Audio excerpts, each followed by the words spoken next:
the air? And why is there a huge boat? That's the boat of consciousness, which symbolizes reason here. Its course is the direction our consciousness is traveling towards. If we lose control over our consciousness, we will fall into madness. So let's make sure the boat stays on course. Wow! What are these? The monsters seem to have been affected by them.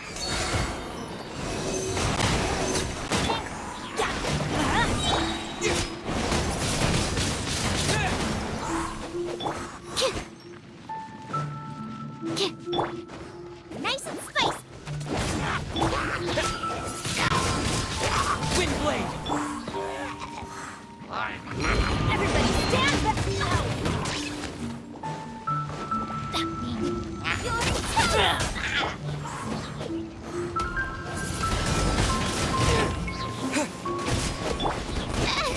Animal test 6308. Let's light it up. Enhanced animal module 75.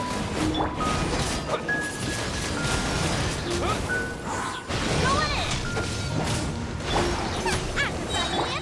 Animal test 60.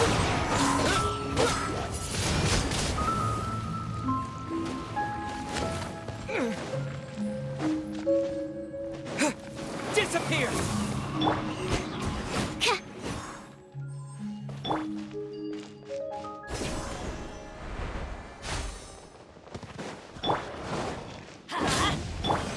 Nice and spicy. Stand clear. Everybody stand back. Eat this.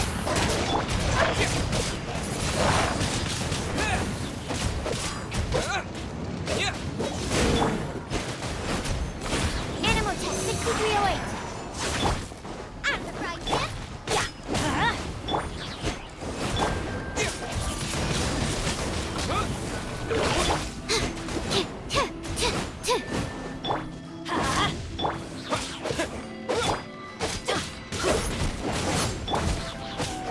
Wind blade! Absorption test.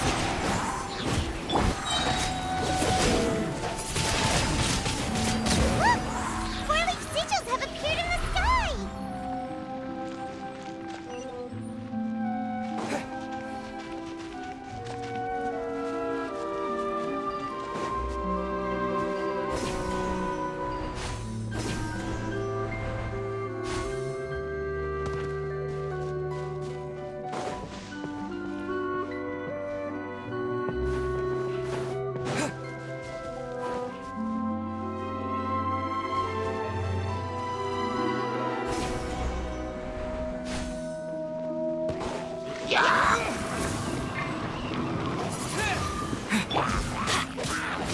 I'm going in!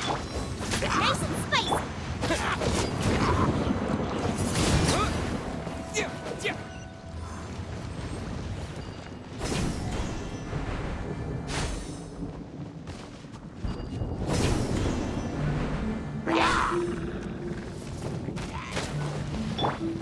Let's light it up! Animal hypostasis emulation! Absorption test! Animal... Get them! Teamwork is teamwork! You're toast! Wind blade!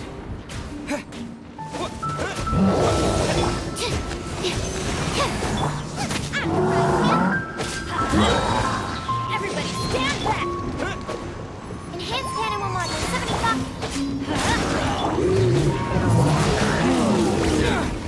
To control the boat of consciousness, we need to find the helm first.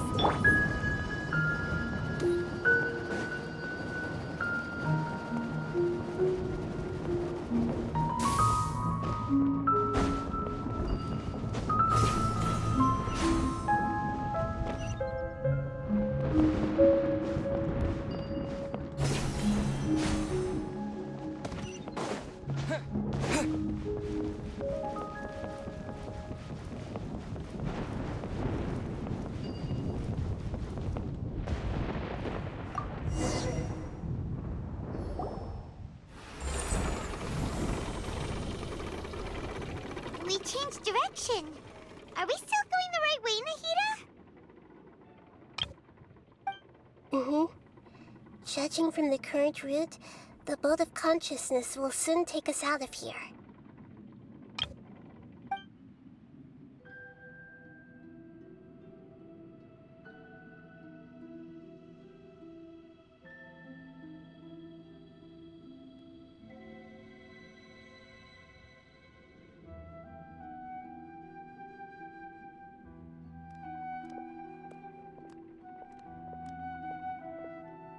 We'll be arriving at our destination soon.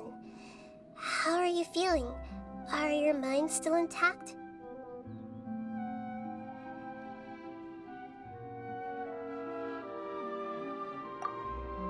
Huh? But everything's been completely normal for Paimon. Hopefully there won't be any more interruptions. This time, we should be able to meet Greater Lord Rukkhadevata. Are you saying you've never met Greater Lord Rukkhadevata before? No, it seems that my birth and her death took place at the same time. Otherwise, I think she would have given me a little more guidance, and I could have done a better job. Hey, you've done a great job, Nahida. Let's get out of this creepy place and go meet her.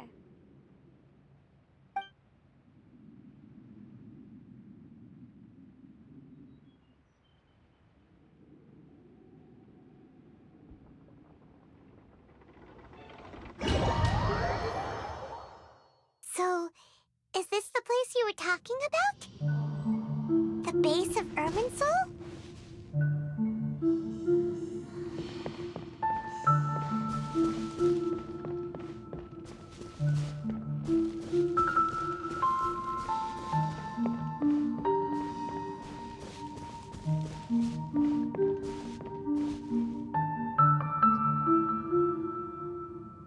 Well, this is the place.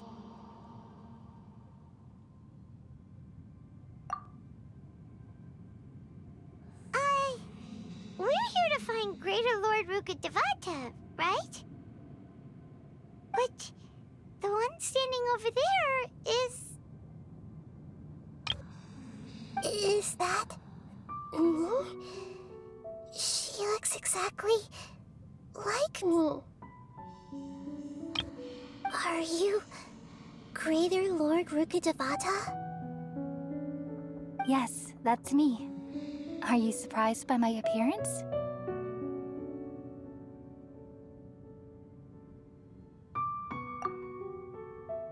Irminsul and the surrounding lands have been reproduced here as they were years ago. But this is just a realm of consciousness. We are manifestations of the same nature, hence why we would appear exactly the same. We're of the same nature. Why? Because you are me, and I am you. You are me in the new samsara. The new samsara? As Greater Lord Rukkhadevata, I'm the avatar of Irminsul, and you are the purest branch snapped from Irminsul. Imagine it this way. Even if a tree dies, its branches will eventually take root and grow, continuing the tree's life in another form. I'm merely the remaining consciousness of Greater Lord Rukkhadevata. The real me has presumably died a long time ago.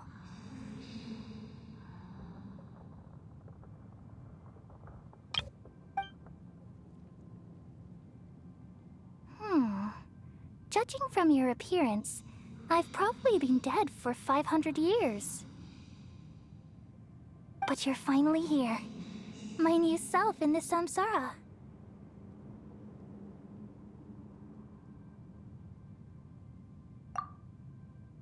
If this is true, then am I going to be a great archon like you someday? Though we share the same nature, our fates are bound to be different. All things have their own fate. When a branch grows into a mature tree, it won't be the same as the original tree. That's why fate is the ultimate knowledge, isn't it? That's a great insight. Yes, very good. It's also precisely why you won't become like me. Really? But perhaps you may become an even greater Archon than I. I already see a determination in you that I didn't possess in my time, and the future that it leads you to will be yours alone.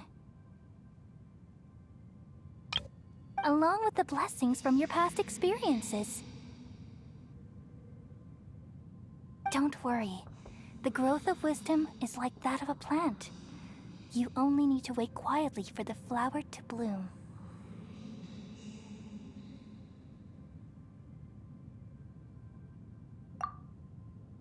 Come to think of it, the sages never had the faintest inkling of the meaning of wisdom. Thank you. Nothing makes me happier than discovering that the Archon I always admired was in fact myself in another fate. It's so nice to speak with you, Greater Lord Rukkhadevata. I've always wanted to meet you. The feeling is mutual. From the moment I snapped the branch off Irminsul and created you, I've also looked forward to talking with you. Could you tell me why you wanted to create me? And what exactly happened when you died? Ah, I see. You're here seeking answers, right? Everything that day, even the sky itself, changed into a color like this. At that time, the seven were all summoned to the nation of Conria. Except for me. I had a more important task to attend to. I had to protect Irminsul. The disaster occurred together with the pollution of forbidden knowledge. At that very moment, with my consciousness connected to Irminsul, I sensed something was wrong. The pain started to torment my mind. By the time I reached Irminsul, it was already displaying signs of corruption. Had I not repelled the pollution of forbidden knowledge with King Deshret thousands of years ago, I might have felt even more hopeless and lost. So what exactly is forbidden knowledge? It's a kind of knowledge that doesn't belong to this world, and a form of truth that can't be understood. It came from the very bottom of the abyss. Even I could never understand it. The world is constantly rejecting it, leading to all kinds of bad phenomena. If we allow forbidden knowledge to pollute Irminsul, I'm afraid the entirety of Teyvat could fall apart. So, there's knowledge that even the God of wisdom can't understand? At that time, I knew I couldn't repel the forbidden knowledge with my strength alone. Which is why I created a device that compiled human wisdom and named it the Akasha. It's truly the world's most amazing invention. Thank you. For a long time, I thought dreams were the fruit of human wisdom. Though it was selfish to do so, I borrowed people's dreams using the Akasha. Then I compiled their wisdom and all of my own power. Well, did it work? Thanks to the wisdom of the people of Sumeru, almost all the forbidden knowledge was cleared from Irminsul. But things didn't go as smoothly as I thought. I had a terrible headache, which gave me an uneasy feeling.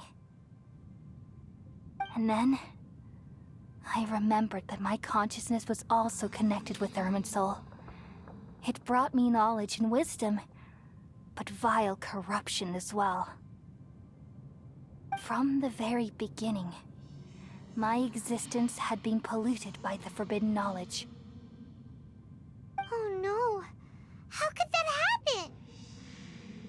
I've experienced that pain in your consciousness.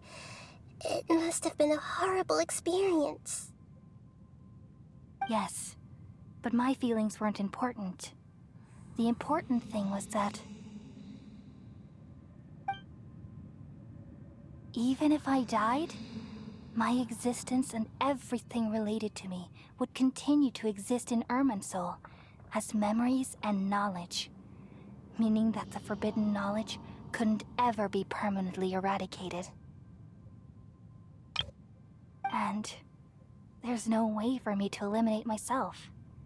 It would be a sort of paradox. So, I took the purest branch of Irminsul as my incarnation in the next samsara, and left a trail of clues. All in hopes that you would come here and remove me and my pollution from Irminsul forever.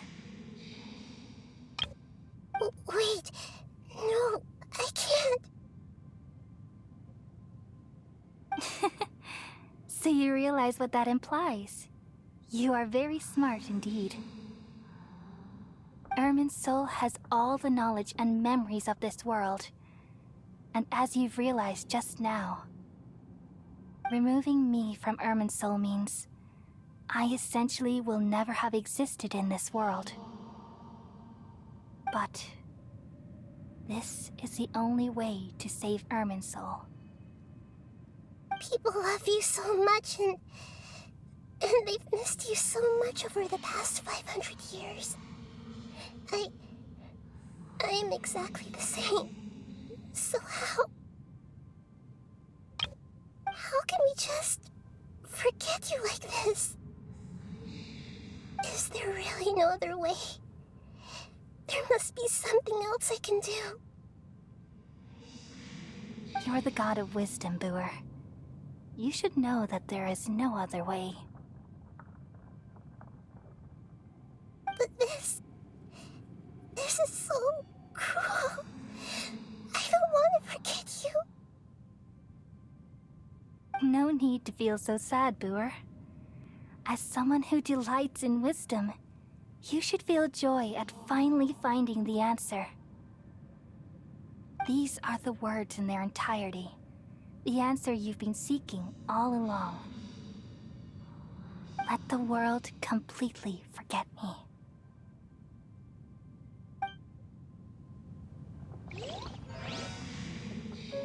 We all nestle under the great tree of wisdom, peering out to perceive the world. From the earth and from the rain, we perceive its wonders, until we become a white bird to perch atop a branch, and finally snap off the most important leaf. Once upon a time, I alone dreamed in this world. In my dreams, everybody would also dream after they fell asleep. Wild and wonderful thoughts would emerge from their minds. Some tumbled to the ground, and others floated to the sky, connecting all things in the world into one dazzling net. Among a plethora of worlds were numerous smaller worlds, all of fate, finding within the tapestry their brilliant glow.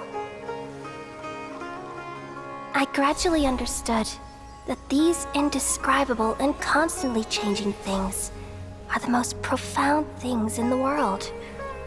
Only they can completely repel the madness. Only dreams can awaken consciousness from the deepest darkness.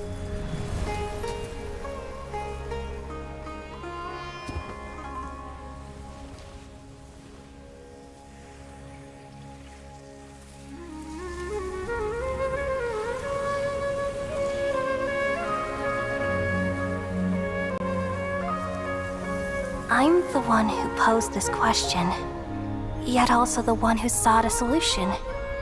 Saving the world with the dreams of the people used to be my answer. And now, you've also found your own answer, and I shall return all the dreams to the people.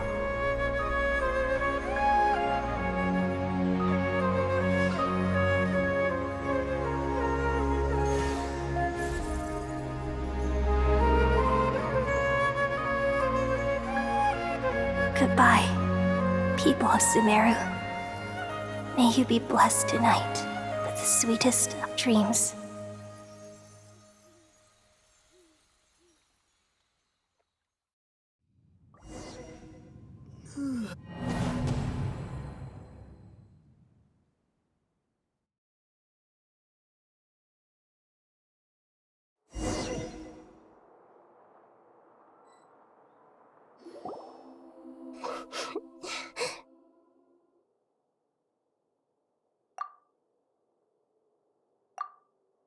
I'm alright. I'm just a little confused. We've just saved the world, right? So why am I crying? I don't know where this feeling inside of me is coming from, but I feel very sad. Just now, we used the power of two gnosis to successfully connect with the Ermin soul consciousness from 500 years ago. Then, we removed the remaining pollution from Merman soul.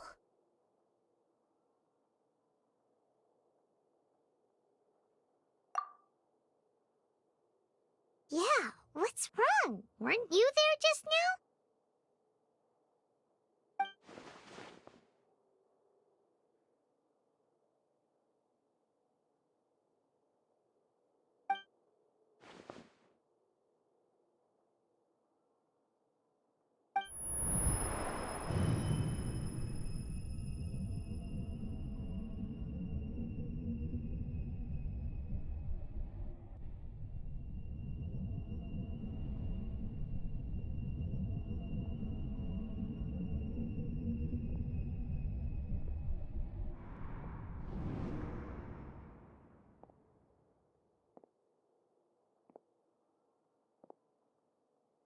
Huh? That sound. Traveler! Paimon! I've been waiting here far too long. But finally I have the chance to be alone with you. All the precious time I wasted has finally paid off. The doctor! What have you done? Just a type of sound wave that can quickly put defenseless people into a dream. As I expected, it doesn't have any effect on gods. This is the only thing of interest I found among the sage's research. I thought I'd take it for a little spin. Don't worry. I know you would never forgive me if I actually killed them. I'm here to negotiate with you. Naturally, I won't do anything dangerous that could potentially damage our relationship. Negotiate with me? I heard you had already left Sumeru. Why are you here again now? I left Sumeru, but I also stayed in Sumeru. Even the God of Wisdom is restricted by the habits of cognition. How disappointing. You mean there are many different versions of you in this world? An astute guess. Even the same individual will have different cognitions at different ages. A long time ago, I made a major decision in hopes of preserving all my perspectives of how I observed the world. Observation is the first step of any experiment, but observing the current world doesn't satisfy me. It lacks an important dimension, that of time. So I saved segments of all my ages and made them into independent individuals. That's all there is to it. Indulge me. How does the God of Wisdom find my method of seeking knowledge? It's an insult to the very concept of life. Life inherently has many rules and restrictions, each with its own significance and reason to exist. They can't be broken on a whim. Good. Amazing, even. Indeed, it's difficult for humans to make peace with themselves, not to mention oneself from a different period. Since you're in the academia, why wait until now to show up? You could very well have stopped us and helped that fake god. Simple. Let me ask you this. Would any staff member ever help the subject in the middle of an experiment? It was my experiment, so why should I interfere with the results? The academia saw the plan to create a god as their ultimate goal, yet you only saw it as an ordinary experiment. You really are crazy. If the experiment succeeded, you would have had a new god on your hands. How would you have faced your own god then? Would you still take the same stance? Would you still hold the same view of yourself? I'm first and foremost a scholar. These results should be left to the judgment of the hypothetical me confronted with that outcome. But you're right. And that's exactly why I'm disappointed with the conclusion of this experiment. As an individual, you don't have any sense of belonging. You seem to have even fewer convictions than a typical scholar. Oh no, I certainly have my own convictions. They just don't fit your standards, that's all. All right, that's enough conversation for today. The experiment is over, and it's time to tidy up the equipment and reclaim any useful materials. For example, the Gnosis. Lesser Lord Kusanali, you're an intelligent Archon. I'm sure you understand the disparity in our combat abilities at this time. Besides, you have no way to use that Electro-Gnosis in battle. Didn't you say you were here to negotiate with me? Somehow, it's starting to seem like you intend to take it by force now. I'm merely stating a fact. After all, I'm also a scholar. Naturally, I hope to show proper respect and dignity to the God of Wisdom. Your hypocrisy is built on absolute confidence. I understand your scheme, but... what if I were to destroy the Gnosis now and awaken the heavenly principles? Awaken the heavenly principles? Do you think that's really possible? The heavenly principles have been silent for many years, but the Gnosis are symbols of their control over Tevat and all the laws. Will the destruction of a Gnosis attract the attention of the heavenly principles? And if so, how do the Fatui plan to deal with the consequences? Do you dare to gamble such a possibility with me? Gamble? How surprising. I thought you would show evidence or use rigorous reasoning to prove your point. The word gamble is the last thing I expected to hear from the God of Wisdom.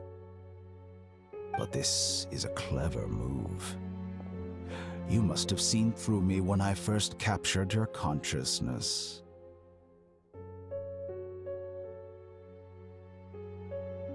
As a scholar, I respect all possibilities. This has always been my principle and is an essential trait as an experimenter. Indeed, I can't ignore this possibility. So tell me then, what are your conditions? This foreign gnosis will only lead to disaster if it stays in Sumeru. But this electro-gnosis is the prize I obtained after defeating one of your fellow Harbingers. Now, as the one who initiated this cascade of events, shouldn't you pay the corresponding price? Price? Interesting. What price would you have me pay? How about erasing all your other segments?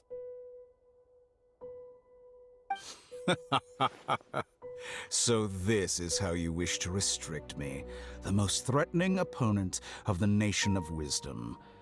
What you request of me is like plucking out the eyes I have placed in the dimension of time. Segments are extraordinarily difficult to make.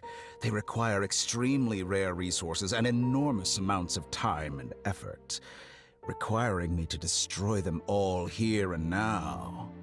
Bravo. A suitably wise decision on your part.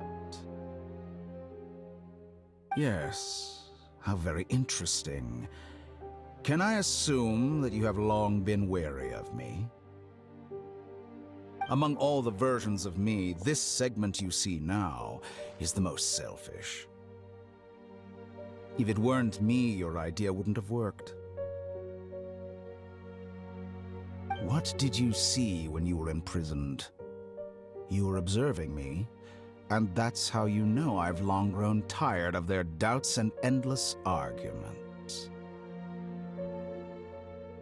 Like you said, it's difficult to make peace with yourself. Being as smart as you are, have you managed to do that?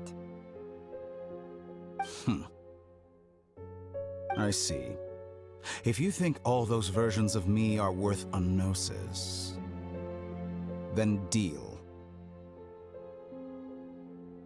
You sure didn't hesitate much. Is the relationship between all the versions of you really that bad? I don't think there's any need to dwell on that. The surplus versions of me can be exchanged for a gnosis. Do you think anyone can offer themselves at a higher price? Besides, with my abilities, it's only a matter of time until I find better perspectives. Perhaps it's best to say, you're just temporarily ahead. But what I'd like to know is, how can you be sure that I've really erased them? I can see your remaining honesty.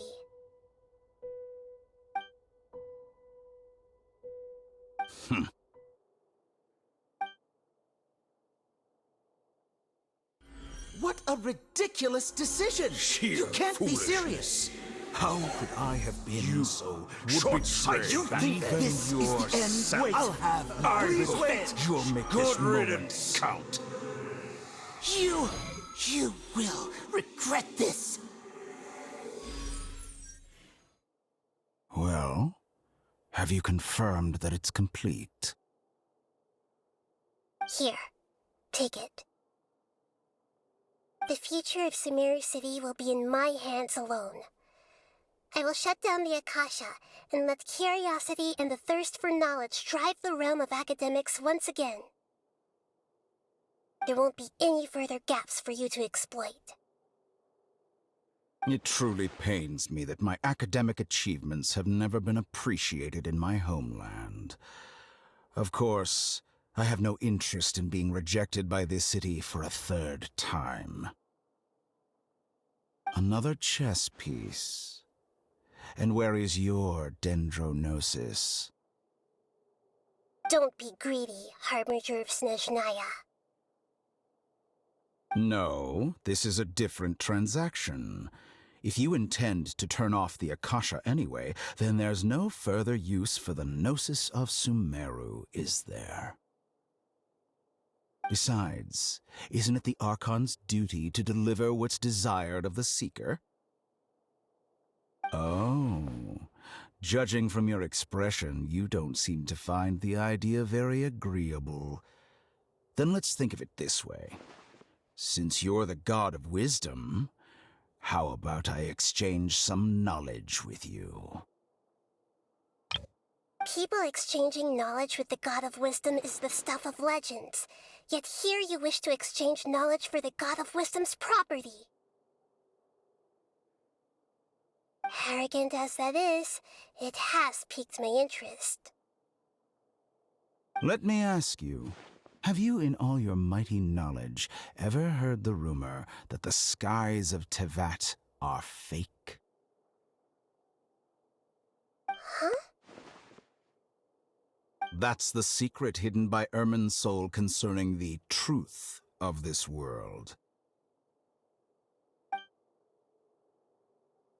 Once I finish telling you about this, it will be time for me to say goodbye. With negotiations, we've all gotten what we wanted. I'm very glad I got to meet you like this. Your arrogance may know no bounds, and convictions may mean nothing to you. But I'll still listen to what you have to say.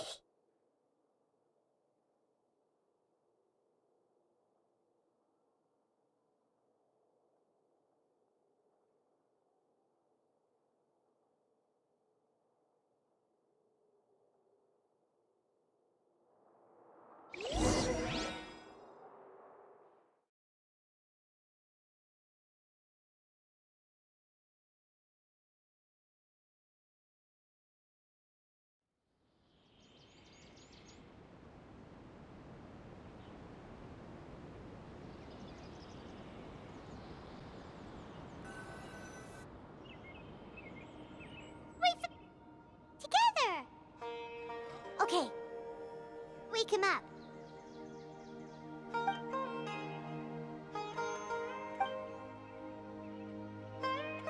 Are you awake? Kali says it's time for breakfast. Come on, get up! Good morning! How are you feeling today?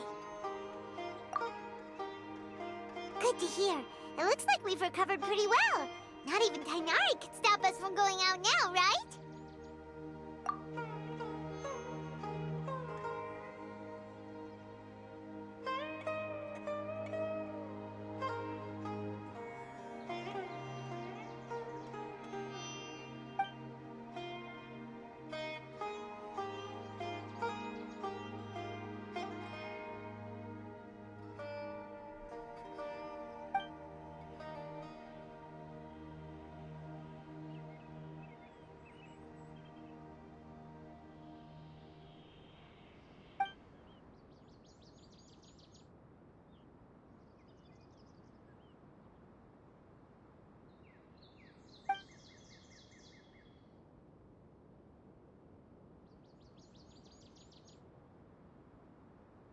Come on, Traveler, let's go!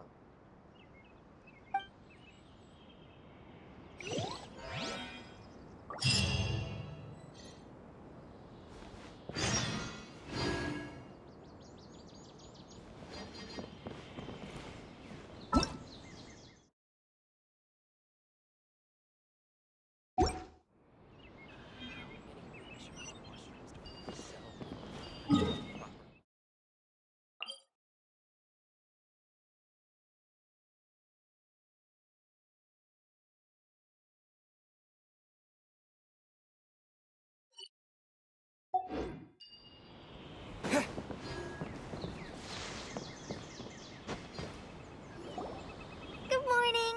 Looks like you're awake. Yep, yep. I prepared some breakfast today. Please have a taste. I hope you'll like it. It's nice to have you here so we can eat something yummy. Well, now that I've recovered from Alizar, I'm feeling better than ever. I can even prepare 4 or 5 meals a day now. And Paimon bets they're all delicious.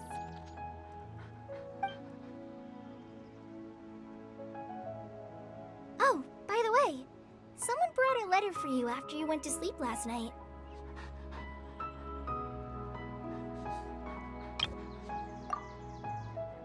Nope. Paimon wanted to read the letter with you after you woke up, so Paimon didn't open it. Alright, let's read it now. Oh, it's from Milu! Ahem. We're going to hold a feast at the Grand Bazaar and celebrate Cyano's reinstatement as the General Mahamatra. As heroes of Sumeru, please be sure to attend. I'll wait for you. The date of the banquet is written on the back. It's in 2 days. Oh, I've also heard that you've become heroes here as well. That's amazing. Sometimes I'm really envious of strong and confident people like you. Oh, you're embarrassing me. Anyway, let's go to the Grand Bazaar to have a look. Oh, before you leave, be sure to inform Master Tainari.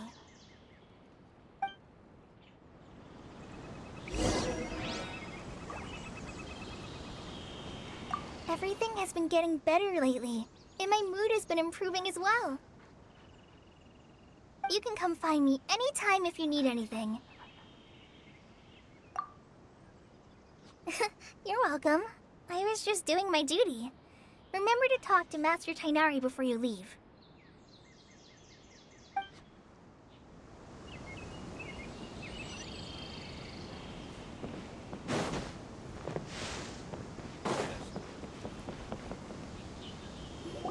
Tainari!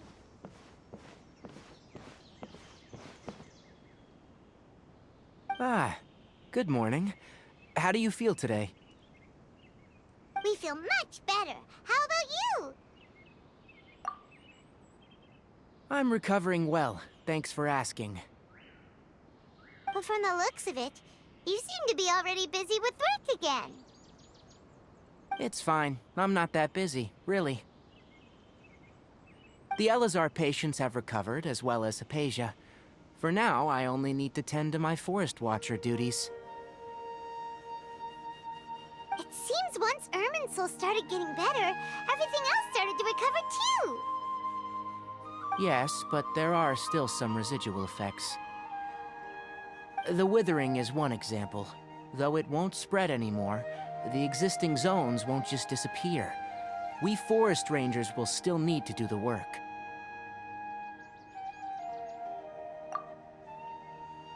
By the way, we have some good news. Cyno got his position back. This news is hardly new.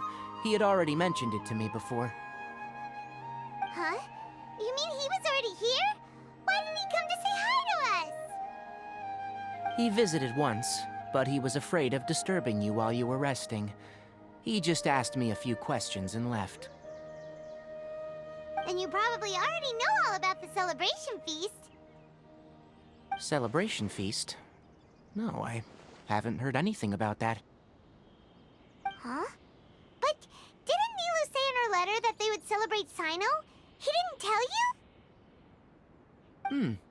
Perhaps. Or, alternatively, he doesn't know about it either. Come to think of it, Cyno doesn't seem like the type who'd enjoy a celebration feast.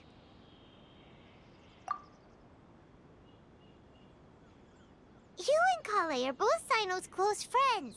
Why don't you come to the feast with us? Kale has taken over some of my tasks these days. I don't think she'll have time for it. Not to mention me. You see, some VIPs have come to the forest recently. Huh? VIPs? Very important Paimons? Well, technically speaking, they are former VIPs. The sages involved in recent incidents have begun their training in the Avidia Forest, and the people they had previously imprisoned have all been released. Huh? Yes, He's a little weak, but he isn't injured and his condition is stable. Lesser Lord Kusanali, in her boundless mercy, has decided to spare Azar and the other wrongdoers. Supposedly, they were ashamed of their shallow ideologies, and have decided to dedicate the rest of their lives to cultivating wisdom in the Avidia Forest. When they learned that Lesser Lord Kusanali had defeated the Balladeer and saved Irminsul, they were shocked at first, but also became happy, feeling that the sacred light guiding them on the path of discovering wisdom had begun to shine once again. As a result, work has increased for the Forest Rangers. That sounds really exhausting. There's nothing we can do, really. But that's another topic. Back to the matter at hand. Are you two planning to head out? Ah, right! We're here to request permission to head out. Would that be okay? You've recovered well. You may go. But be careful. Yay! Will do! Rainforest is the best place to live. Is there anything else you'd like to ask about? Ah, yes. Thank you for remembering her. She continued her training in the forest after she recovered. As a scholar, she never slacks off. A lot has happened lately. Kale and I have been busy, but don't worry. We'll take care of ourselves. As for Sino's reinstatement, the more I think about it, the more I suspect that he just doesn't have a single clue about this feast. But this does remind me that Kale and I should find an opportunity to celebrate him as well. He has helped me a lot during this time. And you as well. Thank you. Take care. Please, find me if you need anything.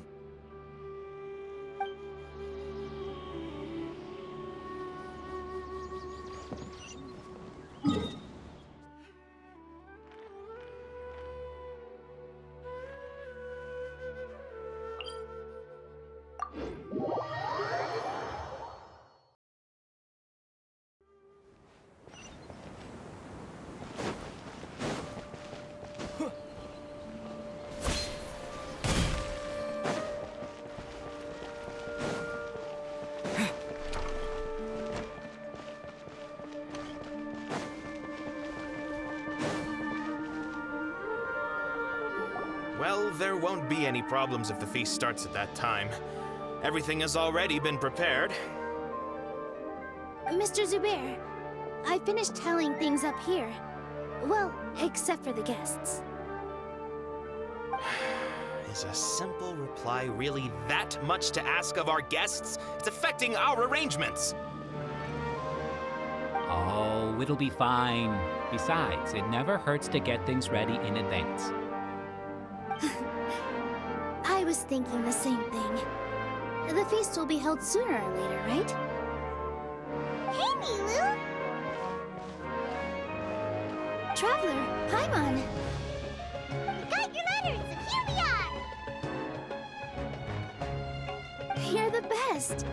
The other guests haven't even replied yet. Huh? Are we the only ones that have arrived?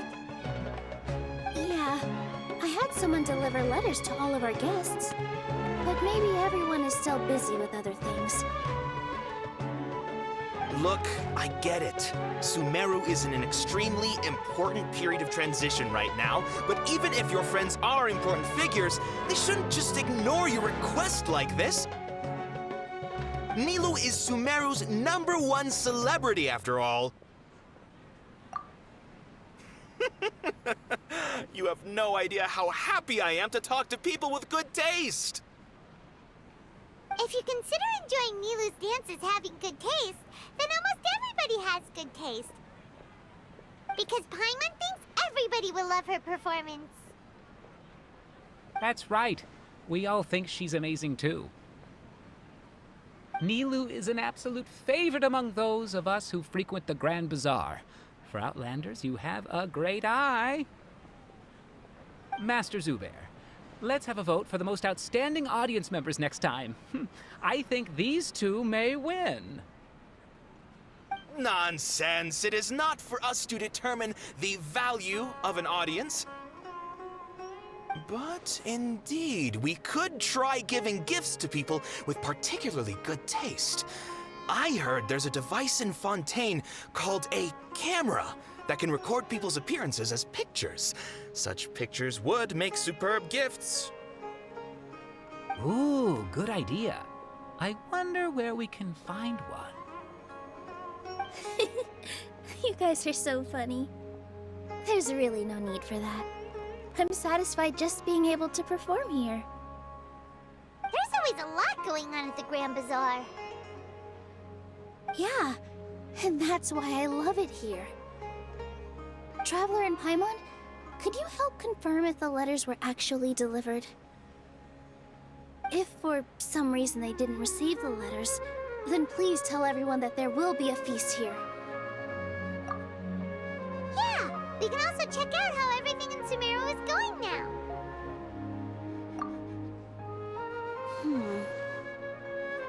When I wrote the letters, I heard that Dia was in Port Ormos, and Alhaitham was at the Academia. As for Sino, we've only heard that he appears at the Academia from time to time. I'm not too sure about Ramon's whereabouts. My guess is that he's with Dia. As for Dunyarzad, I just hope she's feeling better. I sent her a letter, but I was afraid of disturbing her. If you have time, please ask about her for me. Okay, got it. Let's go, Traveler.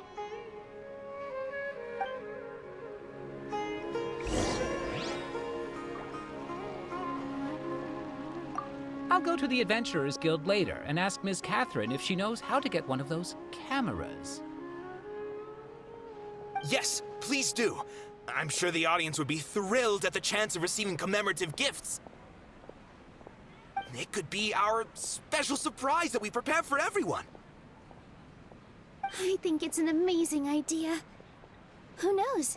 If we take more pictures, they might even become the signature souvenir of the Grand Bazaar.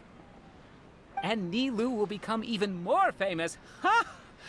It won't be long till people are fighting for front row at your performances. I've heard that this camera is not just something anyone can use as they please. It must be aimed properly, and subjects should pose for the best results. Oh, should we get ready then? Perhaps we should wear something a little more appropriate. No. I think we look absolutely fine. If anything, when we pose for this, clever invention, we should just be ourselves, You really think so?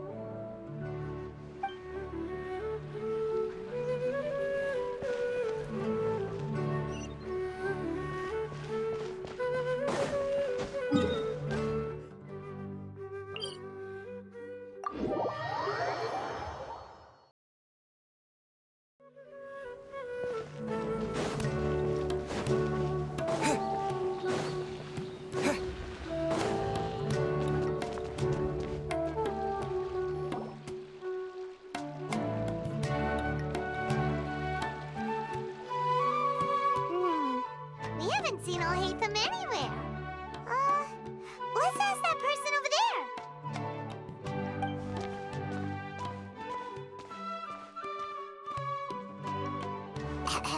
Hey there, have you seen Alhaitham around? Yes, it seems Scribe Alhaitham has gone to the House of Dana. You should be able to find him there. But you're already the second group of people I've seen looking for him today. He must be quite the busy man. Oh? Who else was looking for him? Mr. Cavey was just here asking about him. You wouldn't believe how terrible their relationship is. And now you two are here. Don't tell me everyone's here looking for gossip about the sages.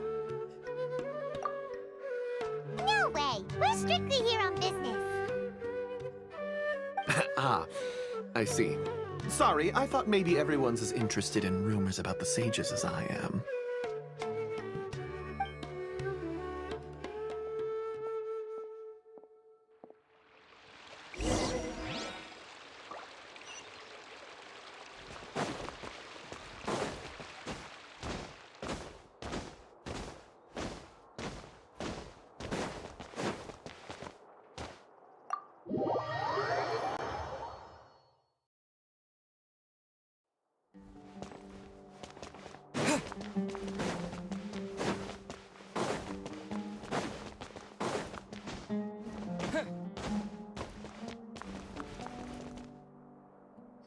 Oh, Hatham should be around here somewhere, right?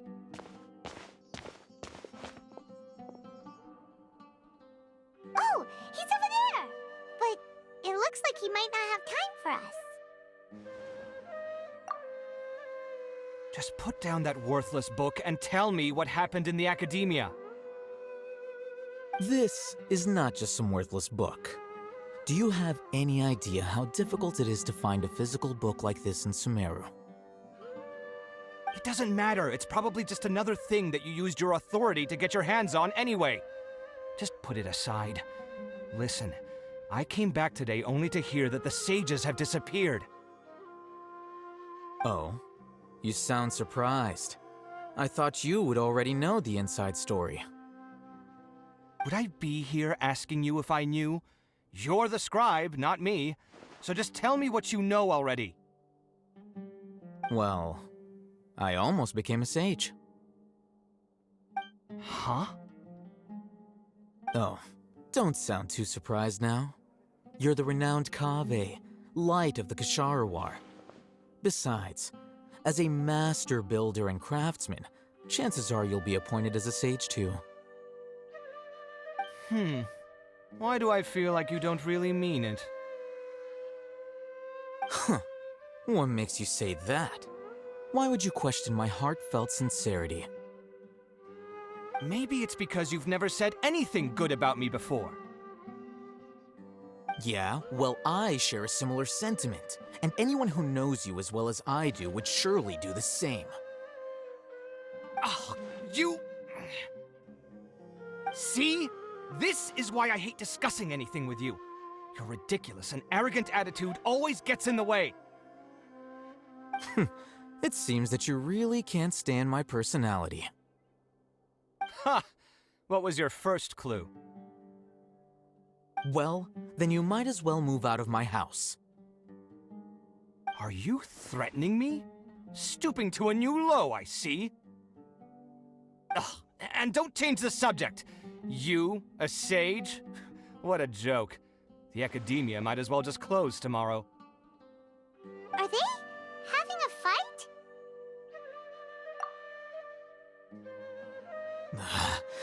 Forget what's going on with the academia. Haven't you been busy with your construction project? Tell me, when are you going to build yourself a mansion? Don't get me started. I get angry just thinking about it. So, what great building did our master architect work on this time? Like I need to tell you. Keep your nose out of my business. No, I think we deserve to know. Where were you when Sumeru needed you most? I was in the desert for a large project, but considering Haravatat's utter ignorance of architectural and aesthetic matters, you probably wouldn't understand. Which is truly unfortunate. I can only pity the man who doesn't understand the first thing about beauty and romance. Unlike a true... Hold on, wait a second.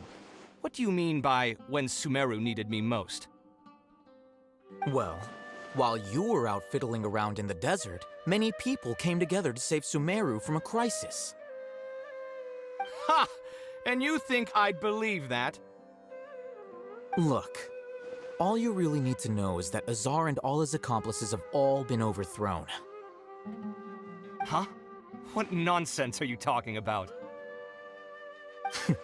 It's no skin off my nose if you don't believe me. It's not like my Darshan was the one trying to apply for funding from the Grand Sage. Yours, though, on the other hand. You know what? I'll ask around. I'm sure someone knows what's going on here. You're dead if I find out you're lying to me.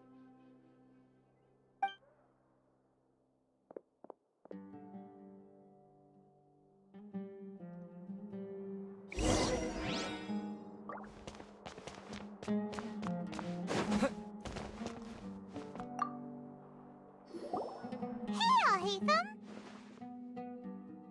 Oh, it's you two. What's the matter? We're running some errands for Nilu. Have you received her letter? Letter? Nilu said she sent out a letter inviting everyone to a celebration feast in 2 days at the Grand Bazaar. We'll also be celebrating Sino's reinstatement as General Mahamatra. If she addressed the letter to all Hatham of the Academia, then the letter should have gone to my office. I've been busy these days, so I haven't had time to check for any new mail at my office. I only now have some free time to attend to personal matters. Have you always been so busy with your work? Of course not. I'm only busy these days because several sages have been dismissed recently and the whole Academia was practically turned upside down. Kainari told us they all went to train in the Avidia Forest. Apparently they will spend the rest of their lives there. That is already the best possible ending for the likes of them. 4 of the 6 great sages were possessed by their desire for power and attempted to create a new god. In order to pull it off, they even imprisoned the other 2 rational sages. To imagine such things could take place in the Academia. I don't know where to begin.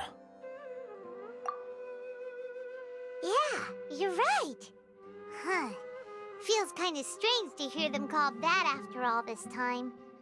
But then again, the 6 great schools sounded pretty impressive too. Yes, at least that's how they're supposed to sound. It's said that when the Academia was first founded, the Dendro Archon herself established the 6 great schools, each representing one of the 6 different types of wisdom. Numerous Darshans have sprung up and faded. Only the 6 Darshans attaching themselves to the 6 great schools have stood the test of time and obtained permanent seats in the Academia.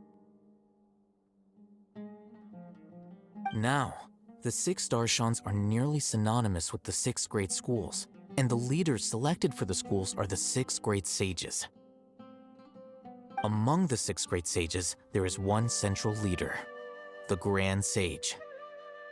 Unfortunately, only the sages from Vahumana and Amorta remain now. They were imprisoned for opposing Azar and were only rescued after Azar's downfall. So who's managing things in the other 4 schools now? Do they need to find someone new? Yes. Normally, new sages are selected based on a strict set of criteria. Oh, didn't you just say something about becoming a sage? If they pick you, then we'd have a huge connection in Sumeru. Yes, about that. You didn't let me finish my sentence. The person in charge of personnel affairs nominated me to be the Grand Sage in place of Azar and help Lesser Lord Kusanali manage the Academia. But I refused. Huh? But why? Can't you be a little more ambitious? I'm not even interested in being one of the 6 great sages. Like I said before, I don't like being a leader. Oh, all right. So are you busy these days trying to find others to take the job? That's not my job either. I'm only responsible for handling important affairs within the Academia before the new sages take office.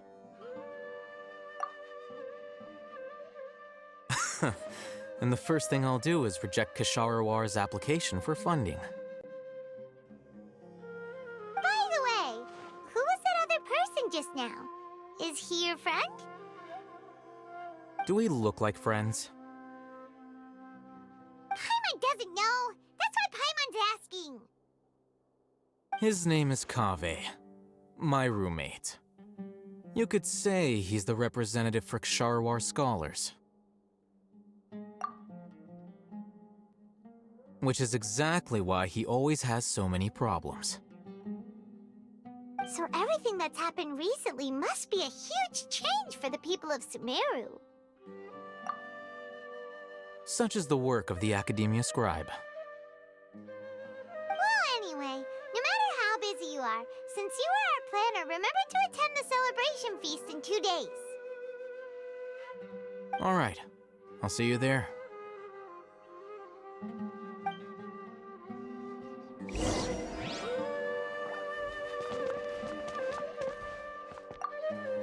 The House of Dana is the last quiet place in the whole Academia now. I was originally planning to stay here a little longer. But there's a chance that Kaveh might show up again. Tuh, what a nuisance. I'd better go somewhere else.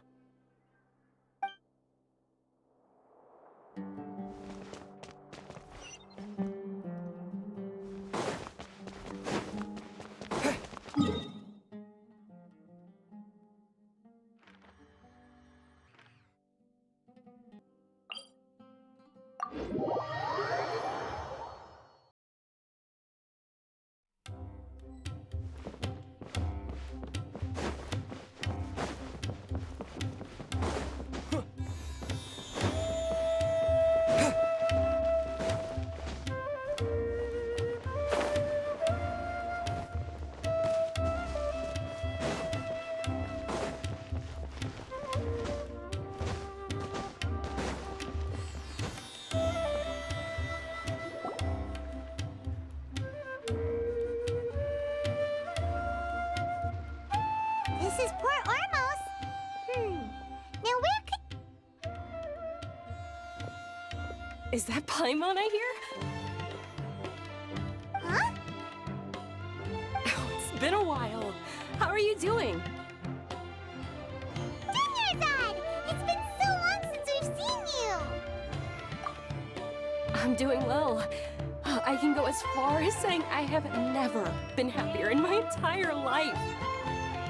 I don't know if you've heard, but Elazar has completely disappeared, and all the patients have recovered. You kidding? Knowing them and the connections they've got, I'm sure they've heard about it. Yeah! That's right. My lady is feeling better now, so I'm accompanying her for a walk. Why do you still call me that, Dia?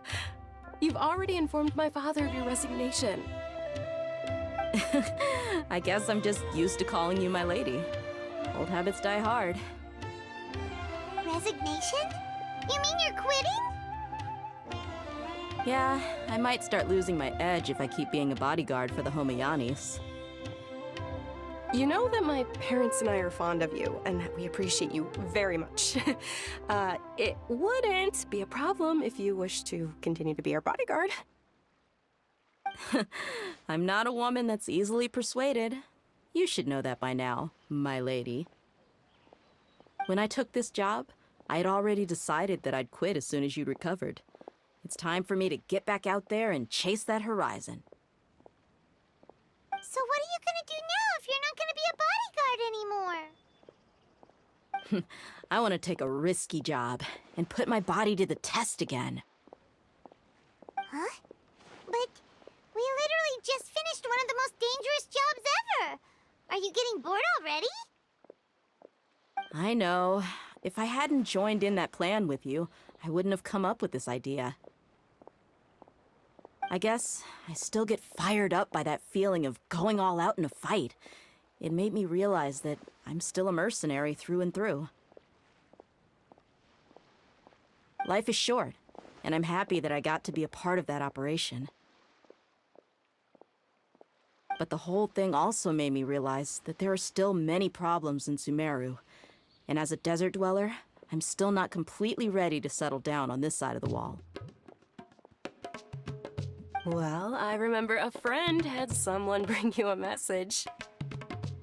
You mean I'll hate them? I didn't expect him to still remember that. I thought he was joking. We just came from talking with Alhaitham at the Academia. Did he tell you that he suggested that I come work at the Academia? What? heard that Azar and his cronies fell from power, and Al-Haytham told me that now was a good time to find a job in the academia, but only if I wanted to. Whoa. Paimon can't see you being anything other than a mercenary. Me neither. But I think Dia would look great dressed up as a scholar. Ugh, forget about it. I wouldn't last 10 seconds in there. Al-Haytham probably just liked the way I worked and knew I'm good in a fight. So he suggested I find some work in the academia. But you know, if you take him up on the offer, Sino might actually agree and let you become a mantra. Because you're super amazing! The Matra have all the talent they need as long as they have Sino. I prefer to be free to live however I choose.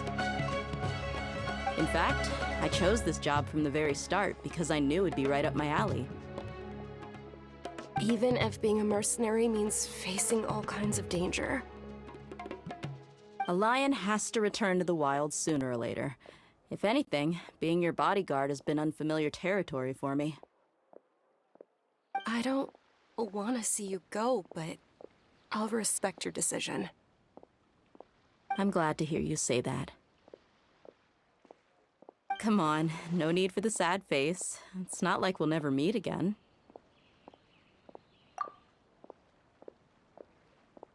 Once the whole Dendro Archon thing is settled, everything in Sumeru will take a turn for the better. That makes me happy too. But a peaceful society will probably mean less demand for mercenaries like me. Before long, we'll be a dying breed. So I'd better get to work while I still can. Huh? But wait a second! You make it sound like you're leaving now! Well, no, not yet at least. I promised my lady I'd stick around until next week. So, have you been in Port Ormos this entire time? We were wondering if you had received a letter from Nilu. Oh, did Nilu write to us? She heard that you were seen in Port Ormos, so she sent the letter here. Huh. It was probably sent to the inn that we're staying at. My lady has been very energetic lately and keeps taking me on hikes, staying out even into the night. By the time we get back, the receptionist is usually off napping on the job. Right, and we tend to leave quite early in the morning, so the old man on duty is also usually dozing off. So what it really sounds like is that the person on duty is always asleep. I bet the letter's at the reception desk. I'll go check later. No wonder there wasn't a reply. You never received the letter. Good thing Nilu asked us to come and check on that. Sorry to make you two come all the way out here. It must be something important for Nilu to specifically write to us like that. Yes, she said they were preparing a victory feast in the Grand Bazaar, and will also be celebrating Sino's reinstatement as General Mahamatra. She was hoping you could come. Great! I'll be sure to attend. Count me in too. But is there some sort of dress code or anything for the feast? Can I just show up looking like this? Since it's being organized by Nilu, I don't think she'll be too picky about that. If anything, I think she wants to see us as our most natural selves. All right, then this is how I'll show up. The feast will be held in 2 days, so don't forget. Sure. Thank you so much for letting us know. We'll see you there.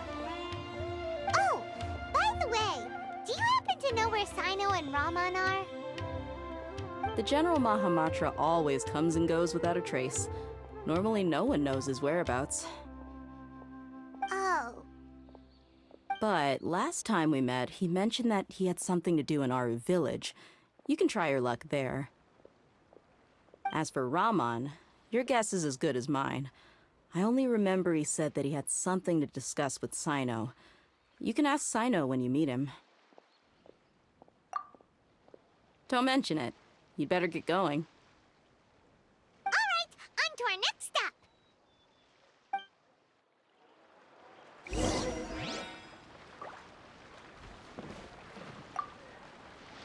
After recovering from Elazar, everything seems so different to me. When I look at the scenery I visited before, it has a completely different feeling. Yeah, you need to be stronger than an ox to take life by the horns. I think I've heard you say something like that before. But today, I finally understand what you mean. Is there any place you'd like to go? I can accompany you. I've got time. What if I tell you that I want to go to the desert? Fine by me. If we go to the desert, I can introduce you to my friends there. But we should prepare and get everything we need before setting off. Let's go! I'll go pack my luggage now. After we're done with the feast in 2 days, we can go have fun in the desert. You can count me in.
It's been a while since we last visited Aru Village. Ah, there's Sino!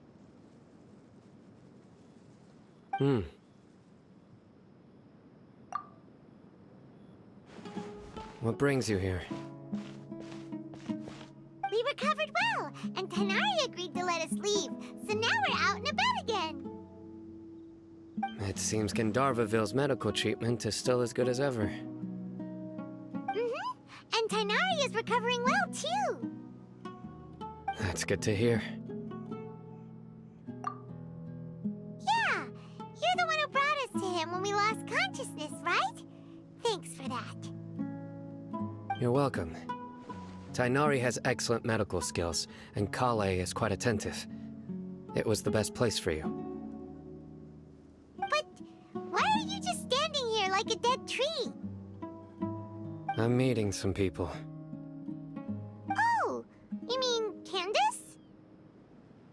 already talked with Candace and the village chief. They're still at the usual place.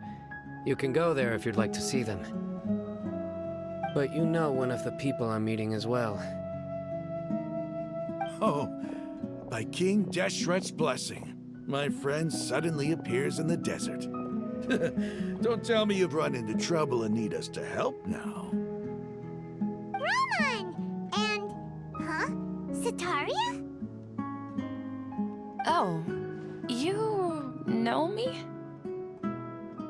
Oh, well, you're pretty famous in the academia. Don't worry, these are our friends. No need to be so guarded. I see. I'm doing well. Many good things have happened recently. Same here. Really, I feel that my whole life has started to shine after suddenly finding a new direction. Oh, tell us everything. Yeah, you go ahead. Alright, well, I suppose I should start by saying... I've decided to leave the academia. What? It's not that I've given up on being a scholar. Instead, you could say I've found a new identity. I will no longer pursue research like a typical scholar, but I have not completely given up on my relationship to knowledge either. I can see what you're saying now. What do you mean? I plan to leave the academia and return to teach here in the desert. Wow, so you want to become a teacher? Sataria will return to support education here and teach people from the desert. She can't teach everyone on her own, but there are many of us Eremites all over Sumeru. She came to discuss a collaboration with me and hoped that I could bring her ideas to the Eremites. Yes, it's my hope that the Eremites can help me select a group of smart people with the best aptitude for teaching. I'll teach them, and after they've finished learning from me, they can go educate more people. That is the true meaning of education and the spreading of knowledge. The people of King Deshret suffer from sandstorms, exile, and ignorance. Miss Sataria is more than welcome to come teach here. Her arrival is like a star shining in the desert night. The stars have always guided caravans, thieves, soldiers, and travelers who get lost in the night. They lead those in the dark out of trouble and back to safety. Oh, please. Where's all of this coming from?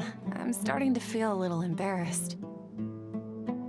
You deserve these compliments. Mercenaries are accustomed to danger and don't fear death, which is why we recognize extraordinary actions that common people would easily overlook. Sataria's idea will bring much good to many people. At first, I feared it was destined to fail. Everyone knows that the academia doesn't allow scholars to teach in the desert without permission. As you know, all knowledge is under their surveillance and control, and very few desert dwellers are as lucky as me. But what I heard at that time has been haunting my heart, as if there were lightning bolts constantly bombarding my soul. Sataria, you tread a treacherous path, and the longer you ignore it, the tighter the academia's grasp on you will become. Sataria, why haven't you gone home? Never forget that the desert that belongs to you lies elsewhere. Miss. These words sparked something in me, and I knew that I had to bring something back to my people after going home. I gathered up the courage to approach the Grand Sage, only to find that he was no longer at the Academia. Lord Sino told me that Azar didn't belong there anymore. Azar has received much-needed punishment. Though, if you ask me, it may have been too light. You probably have already heard. Lord Sino helped me obtain permission to leave the Academia for the desert, and accompanied me here to discuss collaboration with members of the Eremites. My plan was able to go smoothly thanks to him and Rahman. You're all doing so much for the desert. Aside from that, I also have some other business to discuss with Sino. Lesser Lord Kusanali has allocated many resources to support and develop the desert. I've done some business for her, and part of it required the assistance of the Eremites. I applied for a few batches of educational materials from the academia, and sent them to several groups in the desert, as instructed by Lesser Lord Kusanali. I believe the people will make good use of them. That's exactly what the people here need. Physical books and other related items. If it weren't for Sino and Lesser Lord Kusanali, I'm afraid we'd never be able to get our hands on them. Apart from this, the academia is also recruiting scholars that are willing to teach in the desert. I'll let you and Sataria know as soon as I have any more news. We must be persistent about this, and maintain these resources to ensure long-term effectiveness. This is the first time in hundreds of years we've had a glimmer of hope. I think this may be the turning point for the desert. Remember these words. Here lies our faithful priest, Kasala. His wisdom is a miracle among the people, deserving of high praise and admiration. I hope people with wisdom like that priest will rise again among the desert dwellers. Then we'll once again see the wisdom and glory that once shook the world. Enough about us. Are you here to discuss some business too? No, not at all. We're actually here on behalf of Nilu. Nilu wanted to write to everyone, but she wasn't sure where the letters should be sent, so she asked us to come find everyone personally. A celebration feast will be held in 2 days at the Grand Bazaar. She hopes that all of you will be able to attend. At the feast, we'll also be celebrating Sino's reinstatement as General Mahamatra. Although, judging from your appearance, it seems you've already been reinstated. Paimon thought you would only start working for the Academia after the feast. Celebration? Feast? It's the first I've heard of it. Tighnari was right. He really didn't know. This feast is for you, Sino. Sounds to me like you'll have to be there. It's rare to see that kind of expression from Lord Sino. You must not like feasts very much. No, not really. But I'll go. Well, I still have a lot to handle here. Besides, I need to look after Miss Sataria in the desert, so I'll have to pass. I'm afraid I won't be able to join you. Although, if you'd be so kind, please give a message to Miss Nilu for me. The message is, I'm sorry for how I treated you before, but now I understand the beauty of your dance. It's like a light shining in the sky. You and the art you symbolize are not only beautiful, but also lively and powerful, so much so that it was prohibited. Please keep dancing, and someday, I'll be able to appreciate your art in person. Okay, we've got all that down. Our job here is complete as well. Oh, Sino, remember, party's in 2 days. Make sure you're there. Got it.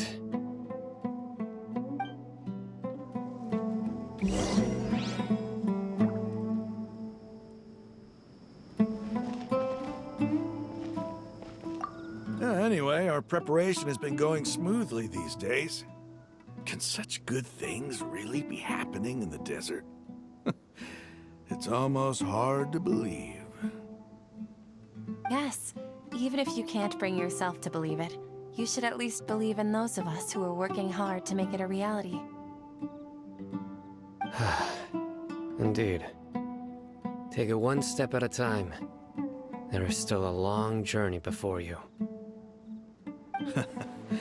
What heartwarming words.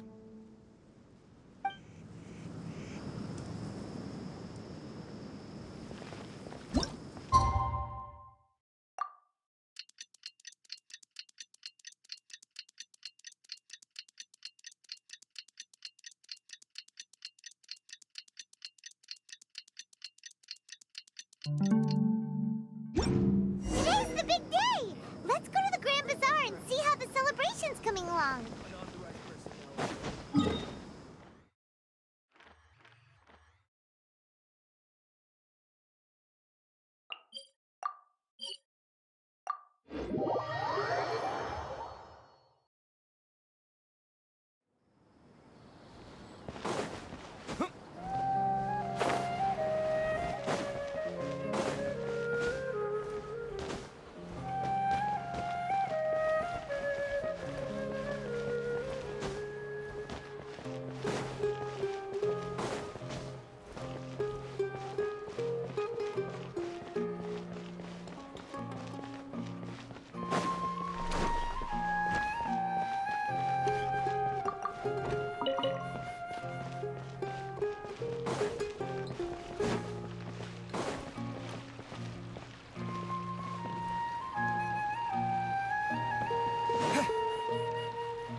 Everybody's already here. Looks like we're the last ones to arrive. You're here. Ah, there you are. Well, look who finally decided to show up. You look like you came here immediately after finishing up some work. I'm very happy to see you here. But we're not late, are we? It's just that everyone else arrived ahead of time. I propose that the last one who arrived be put in charge of today's speeches. Nah, there won't be any speeches today.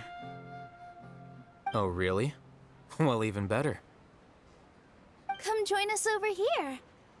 Let's share some great food and drinks, and chat about all sorts of fun things. Everything looks quite good. Wow! Paimon can't wait! Traveler, just look at all the delicious food here!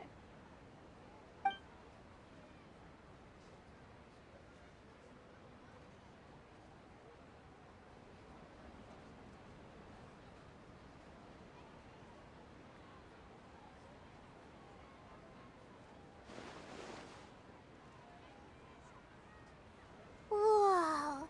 It's so delicious! Oh, this grilled meat tastes amazing! The food was specially prepared for you by everyone in the Grand Bazaar. And we have gifts that were sent by the residents of Sumeru City when they heard we were holding a feast. Everyone that came said that you saved Sumeru and wanted me to thank you all on their behalf. Ah, feels kinda nice to be seen as a hero. I could get used to this. Being a bodyguard is also a hero's job. You've always been amazing, Dia.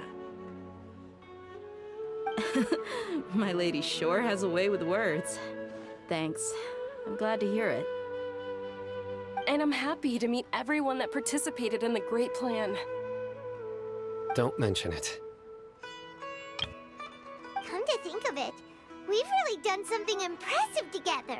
It's unbelievable! We owe it to our abilities. And luck. Really? Why do I remember everybody thinking that luck was against us and feeling like we hardly had a chance of succeeding? That's how I remember it too. It's luck that brought us together, and it was luck that let us form a team. Then, it took even more luck for us to formulate a plan and implement it successfully. Moreover, judging from the results, everything worked out well. Yeah, everyone gave it their all when it mattered most. It was almost like a performance. We took the stage and put on our best show. Everyone played their part, and thanks to everyone's efforts, the performance was a great success. So, would you say we're good actors too? It's such a blessing that Lesser Lord Kusanali was able to return to power at the Academia. Yes, even after being abandoned and neglected so many times, she's finally returned. Uh-huh. Lesser Lord Kusanali once used all her power in a great disaster, which resulted in her losing all her wisdom and memories of the past. The Academia basically abandoned her because of it. This should be something everybody should remember. Huh? You look surprised. I didn't say anything wrong, did I? No, everything you said is correct. That's good. Something wrong? Yeah, what's with that face? You knew all of this already.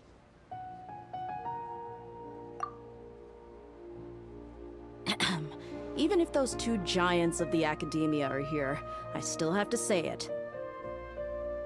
Those sages really have some nerve. 500 years ago, Lesser Lord Kusanali used all her power for the people of Sumeru. And what did they do in return?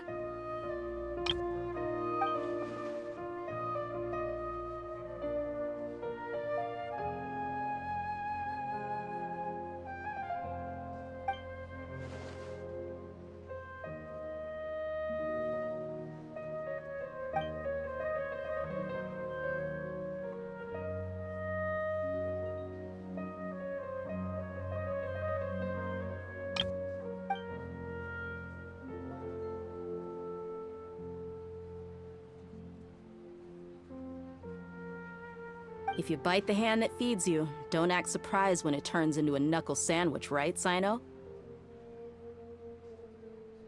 Perhaps I shouldn't say this, but their treatment of Lesser Lord Kusanali calls for a more severe punishment. You could simply tell Lesser Lord Kusanali that you wish to have Azar and his accomplices severely punished. I respect our deity's decision, and won't interfere in any way. While we're on this topic, why didn't you accept the Academia's invitation to become the Grand Sage? Are you trying to say that I'm fit to be a sage? Not at all. But every person handling the selection process has said that you are the most suitable candidate to lead the Academia right now. Why? Because he dethroned Azar from power? Could you try to put it another way? This is a good thing, yet you're making it sound like I overthrew Azar for my own personal gain. But seriously, though, I always wondered if you had some personal motives behind it. I did have my own motive, but it had nothing to do with being a sage. If the rules of our nation were suddenly cast by the wayside, then it wouldn't be long until chaos ensued. I had no intention of letting their dreams disrupt my life. By that, you mean your life working as the Academia's scribe. Precisely. Wait, is that all? So, that's the only reason why you joined us and came up with all those plans? It's reason enough. You've certainly got quite the personality. You flatter me. All right then. How about you? You've already resumed work as the General Mahamatra, right? That's right. Will you be happy with that life? It's not about being happy. There are merely a lot of things that I must do. Even so, keep your spirits up and try to be happy, okay? And try to smile more every day. Just like I'm doing now. Thank you. I'll keep that in mind.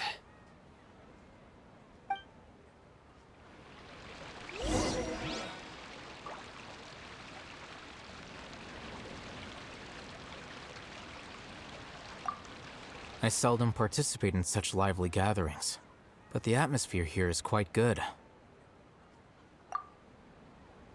No. This gathering today has a unique meaning. The Grand Bazaar is lively because the people here feel happiness from the bottom of their hearts, unlike the farces at the Academia.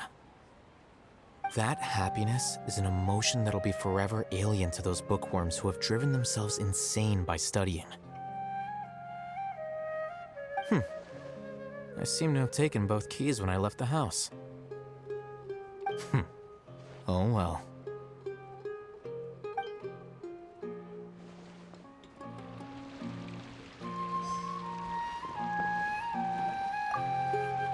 My lady, the grilled meat over there is delicious. Have you tried it? Yes, I also tried some fruit just now. Oh, they're very sweet. What an amazing place to relax. No wonder everybody likes to rest at the Grand Bazaar. You said it. Oh, look who else is here. Hello! Oh, I'm so happy Nilu invited everybody. Oh, now I have the chance to meet all the heroes. Hey, less of that polite chit-chat and more eating and drinking. The feast is about having fun, not stuffy formalities.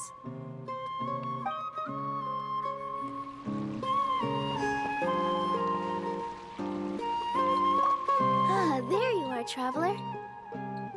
Well, how is it? Are you enjoying the feast today? If there's anything you're unhappy with, just let me know. I'll be sure to take note of it. That's good. It's the first time I've ever invited so many exceptional people to one place. I was a little nervous myself. You see, every guest here is quite extraordinary. It's unbelievable that we've got everyone together here. Almost like a fairy tale. Make sure you live it up tonight. I'll be happy as long as you're enjoying yourselves.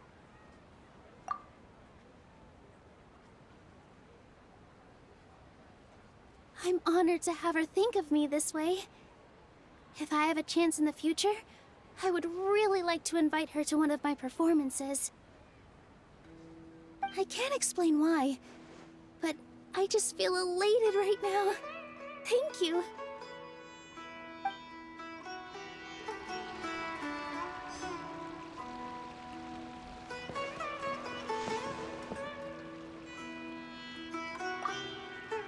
The atmosphere here is good, and everything is delicious. Yeah.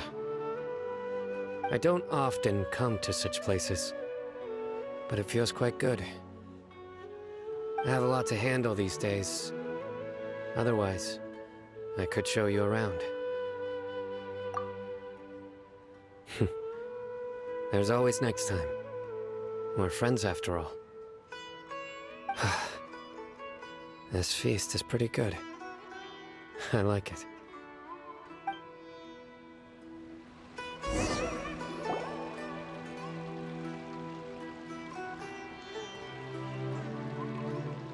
Hey, what's wrong? Your head is starting to droop.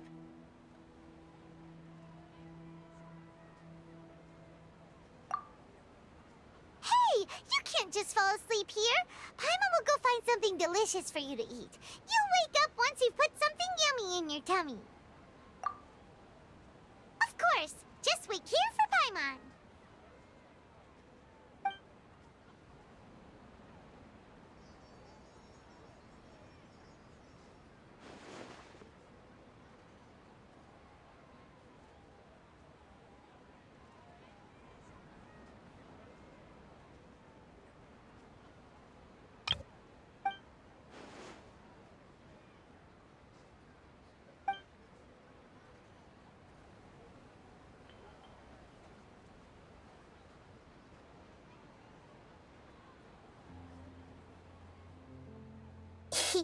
It's me.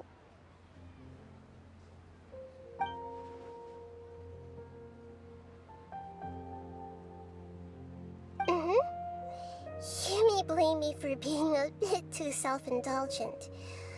I was thinking about talking with you, and the next thing I knew, I had made a connection with you.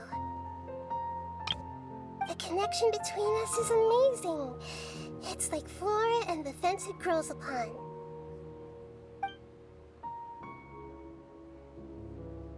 I heard there's an amazing celebration feast today at the Grand Bazaar.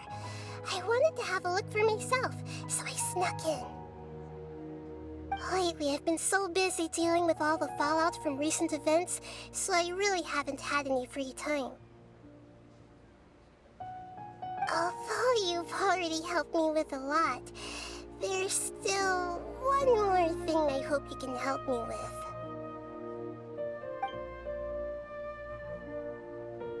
Please say thank you to everyone for me.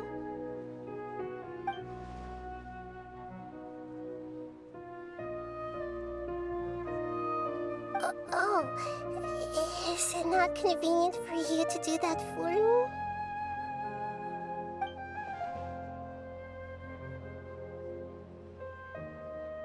But if I just show up all of a sudden, people will become all quiet and stiff, won't they? What if I end up scaring them and ruining this wonderful feast? That'd be the last thing I want.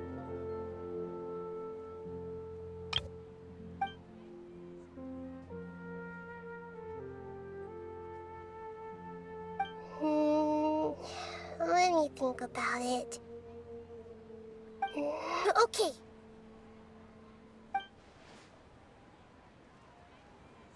Yes, I have.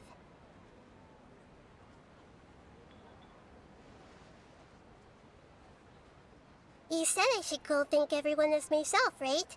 So... I've decided to borrow your body for the time being. Please don't blame me.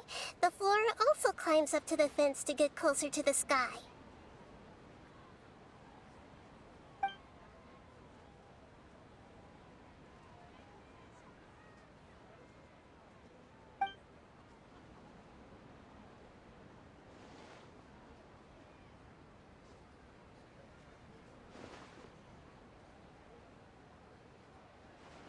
Everyone! Are you awake now? Paimon was just about to bring you the food. It's me. Huh? That voice. Nahida? Hold up. What's going on? I didn't expect to have a conversation with the consciousness of Lesser Lord Kusanali in the Grand Bazaar. Interesting. Is this also a part of the feast? No, of course not. Are you... Lesser Lord Kusanali? Hello, Nilu. You know who I am? Yes, I already know every one of you.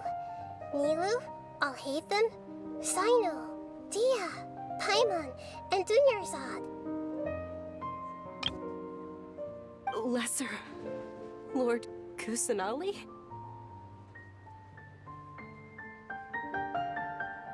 I took the liberty of occupying the traveler's body so that I could thank all of you in person. Thank you so much for rescuing me, even if that meant placing your own safety in peril and taking the risk of becoming enemies with the academia, the sages, the doctor, the balladeer, and even the entirety of Sumeru. Without you, without any of you, I would have been in a much more difficult situation. Had you not helped me to resolve the crisis, not only I, but Sumeru and even the entirety of Tevat would have suffered great misfortune. People refer to you as the heroes who managed to rescue a god. I'm quite fond of this name.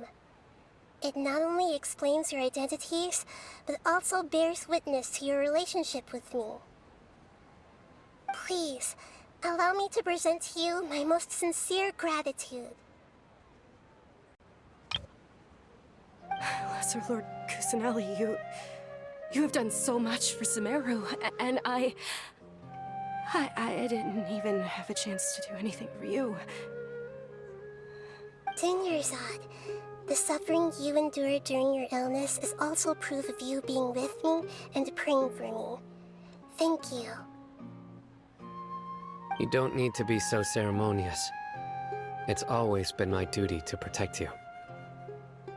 This is how the relationship between the Academia and Dendro Archon should be. We just did what was necessary and set things back on the right path. You're an Archon, but you act so humble. You really don't need to be so polite with us. I'm honored to have been able to take part in this plan. I hoped you liked the dance I dedicated to you. Thank you, all of you. Thank you so much.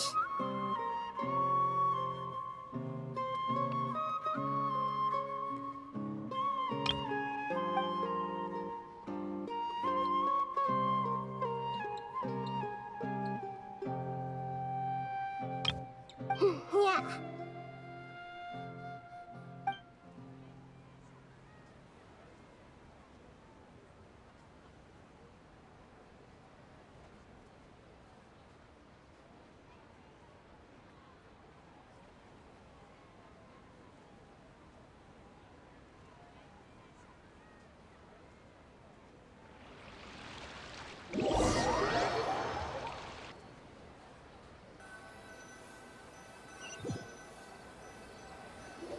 Are you awake?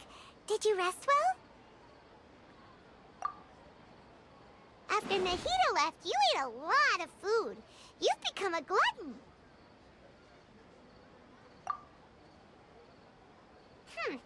That just means you still have a lot to learn from Master Paimon, the Sage of Gluttony! Alright, since you're awake now, should we go and have a chat with Nahida? She should be in the Academia right about now. If you have any questions, now's your chance to ask.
Hello, Traveler and Paimon.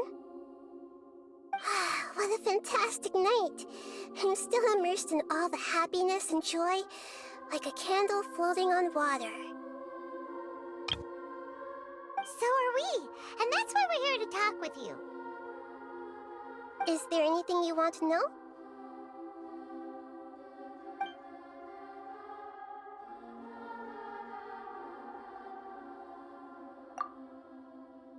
After recent events, the Akasha can no longer function as it used to.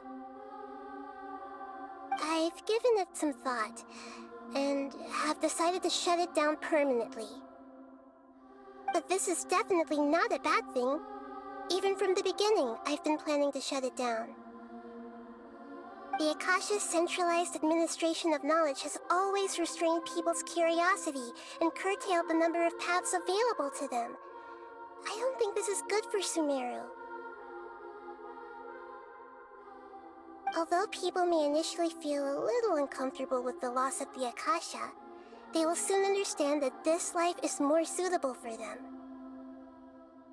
And as for the future of Sumeru, I'm preparing to regain control of the Academia. The former sages have received their punishment, but the new sages have yet to be selected. I will oversee the process personally. I hope that the new 6th grade sages will be more focused on academics. Sumeru needs such leaders more than ever. The other big issue is the people of King Deshret. All the residents of the desert, in fact. They have been mistreated for far too long. I've already taken some measures to address this. It will take some time to rebuild everything, but no matter if it's culture, friendship, or trust, we will rebuild it.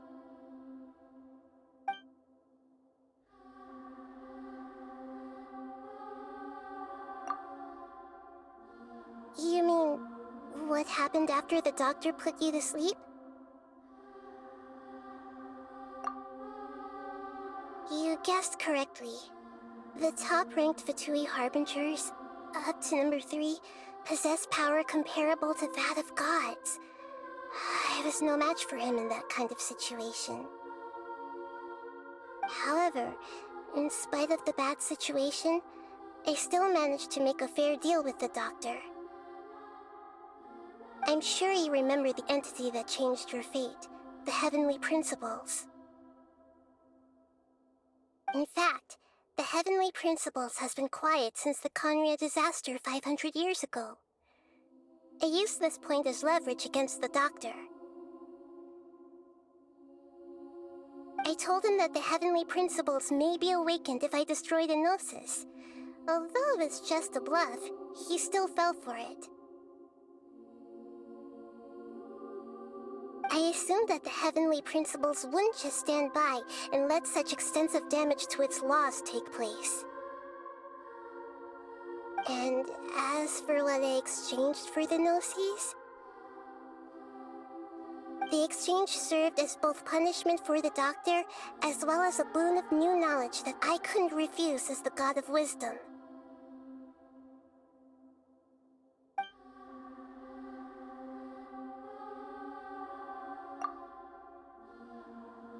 He's still in a coma.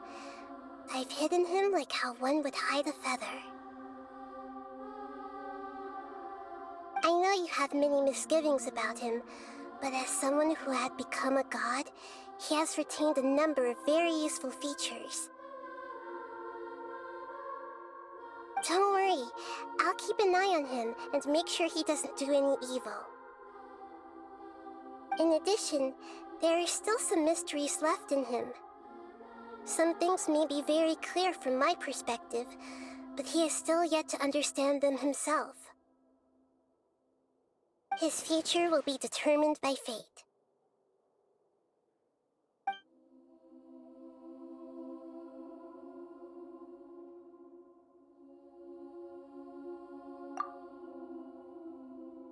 Is that where you're headed next? Fontaine, the Nation of Justice?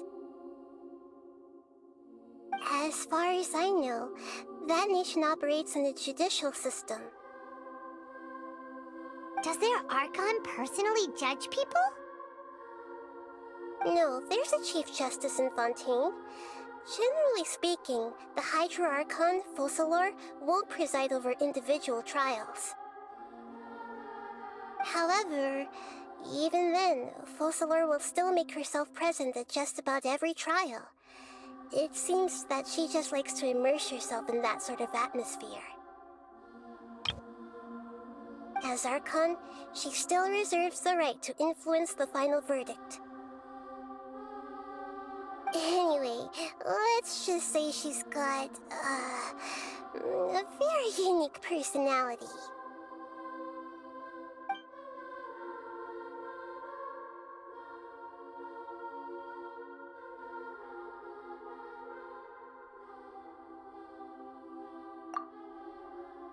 Are you sure? Isn't there something else you haven't asked about yet? Huh? You mean... About your sister. While you were resting at Gandharvaville, I took some time to perform an Irminsul search for information on your sister.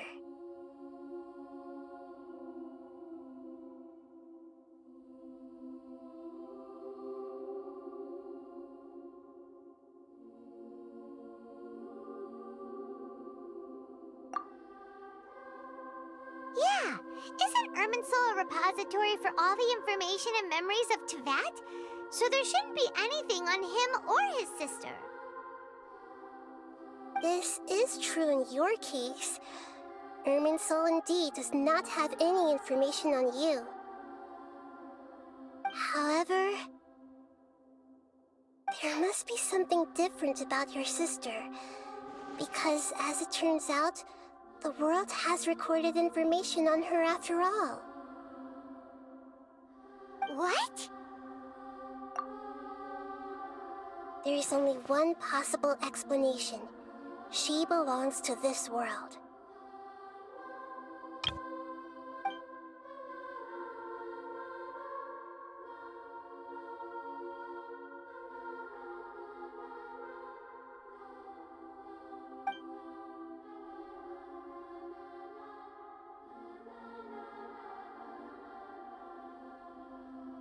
But nothing about this makes any sense! Wasn't this your first trip to Teyvat?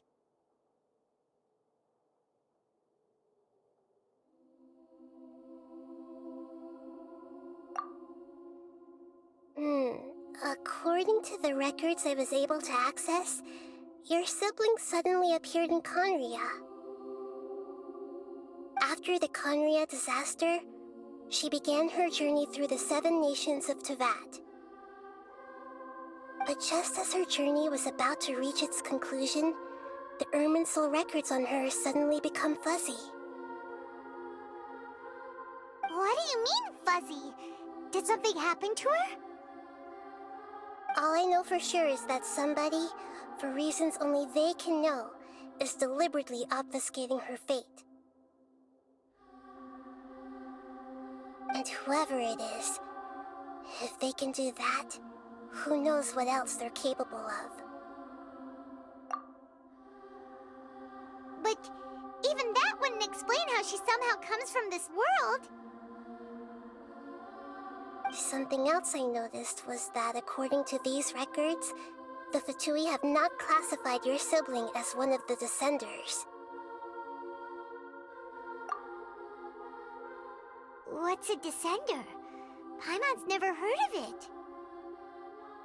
Look, I'm sure you must be curious about the information I received from the Fatui in return for my gnosis, right? A very important part of the intel was about this world's Descenders. External beings, ones that don't belong to this world.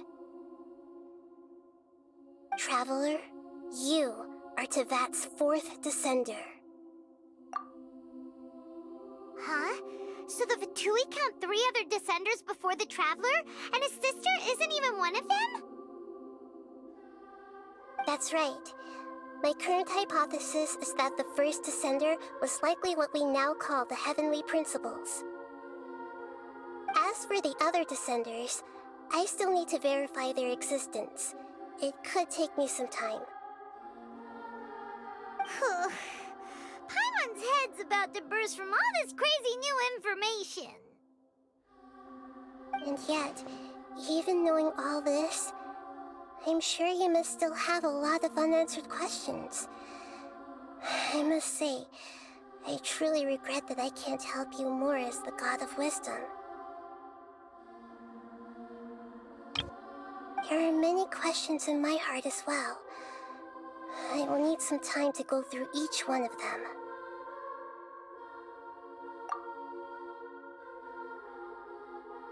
And soon, you'll also begin your journey anew and depart from Sumeru. I'm very interested in your future. It's a journey that can't be observed or recorded by this world. If fate is the ultimate knowledge, then your future will be the ultimate fate. Paimon's sure glad we got to meet you, Nahida. The pleasure is all mine. I can't thank you enough.